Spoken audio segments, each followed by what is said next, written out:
suffered damages equal to almost a third of its GDP. Management. This afternoon, Mr. Sheikh will be speaking briefly about the World Bank's and IFC's involvement in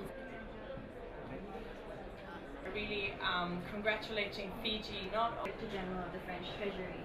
Ms. Calais will speak about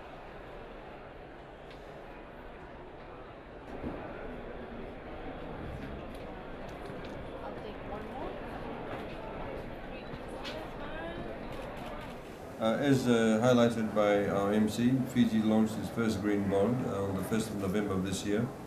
It's a $100 million Fijian dollar issue, but for the first tranche we've issued 40 million Fijian dollars.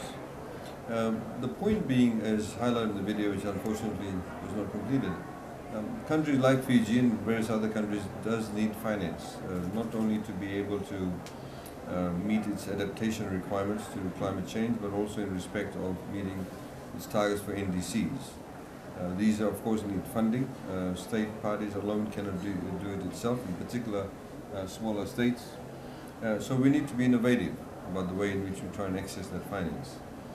In Fiji's case, with the green bond that was issued, one of the things that we do highlight also, as we've said in other forums, that we need to ensure that we have good governance structures around these initiatives. We need to ensure that the framework is very concrete, that we have transparency built within the system, and that also we are able to provide a particular level of sustainability. In our case also with the green bonds, we have third-party validation. Sustainalytics is actually going to verify that the funds raised from the bonds will actually go towards the purpose for which it was stated in the first place. And we have a number of programs which I could also highlight to you exactly where the funds would be utilized. The other sort of preference comment that I would like to make is that for countries like Fiji, we need to ensure, or we need to understand that there cannot be any demarcation between development finance and climate finance.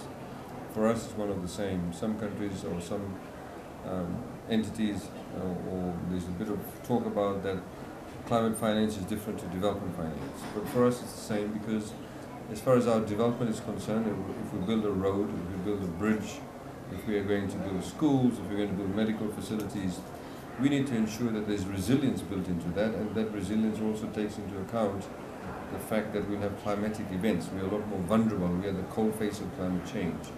So we need to have that level of resilience. So all development activities actually equate to activities that deal with our NDCs, that also deal with our resilience we need to build into our infrastructure and indeed our economies. By way of the bond itself, as we said, we had called for the tenders. We had the first issue on the 1st of November. The next round will be issued in December of this year, February and April of next year. We have a 5-year with a 4% coupon rate, and we also have a 13-year with 6.3% coupon rate. What was really interesting is that for the first time we had commercial banks in Fiji interested in the bonds, and indeed they've taken a certain portion of the $40 million tranche that was actually issued on the 1st of November. We are, of course, the first emerging economy to issue a green bond, only the third sovereign in the world, the first one in the southern hemisphere to do so. So a number of firsts there. But I think it was not. We did not do it just because we wanted to be the first. We did it because there was actually a need. I'd like to also very much thank IFC for its assistance. It was done in record time from the time the idea was conceptualized to the first issue, and various other agencies. In particular, our Governor of the Reserve Bank of Fiji was very active in this space. Essentially, we've got a number of speakers here. Just by way of the projects that have been identified that will conform with the green bond policies, we have construction of a new weather office in Lambasa, which is the second largest island, the supply and installation of water level and rainfall telemetry equipment, distribution of free water tanks in maritime drought-stricken areas, maintenance of completed irrigation schemes, drainage and flood protection, including drainage subsidies, maintenance of sugarcane infield drainage systems, watershed management, water catchment management programs, solar installation for maritime and rural station posts, renewable energy development projects, biodiesel implementation development in rural areas, and cyclone rehabilitation of solar homes and systems and replacing diesel schemes. Of these confirmed green projects, 59% of these projects relate to resilience to climate change and high vulnerable areas and sectors, 25% to renewable energy and energy efficiency projects, 15% for sustainable water supply and management, and 1% on sustainable management and natural resources.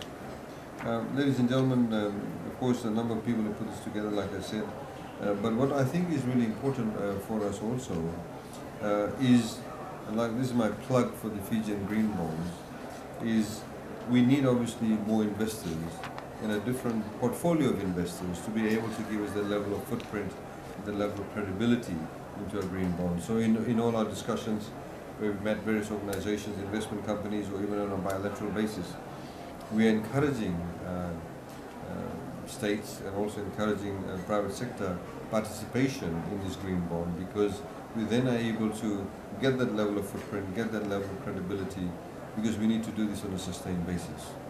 Of course, we are quite also happy to share our experience with other countries, and we hope that the Fijian Green Bond will also provide a vehicle for the other smaller Pacific Island countries within the region, and how we can leverage the Fijian Green Bond in that respect. Last point I'd like to make is that we are also one of the very few countries in the world where the climate change division actually sits within the Ministry of Economy. And it's very important to note that, because I was asked last week, I said, as Minister responsible for climate change, is your Minister of Finance on board with it or not? But it's within the Ministry of Finance or within the Ministry of Economy. And the reason why we did that a couple of years ago was to actually send a very strong message that climate change needs to be actually mainstreamed into all policy decision making. And the best place to do that is wherever you have your Ministry of Finance and National Planning sitting together. And within our Ministry of Economy, of a division of National Planning also. So all of that, you get that unison to be able to also, for people to also understand that climate change affects it's not only about a particular climatic event, it's also about an ongoing issue.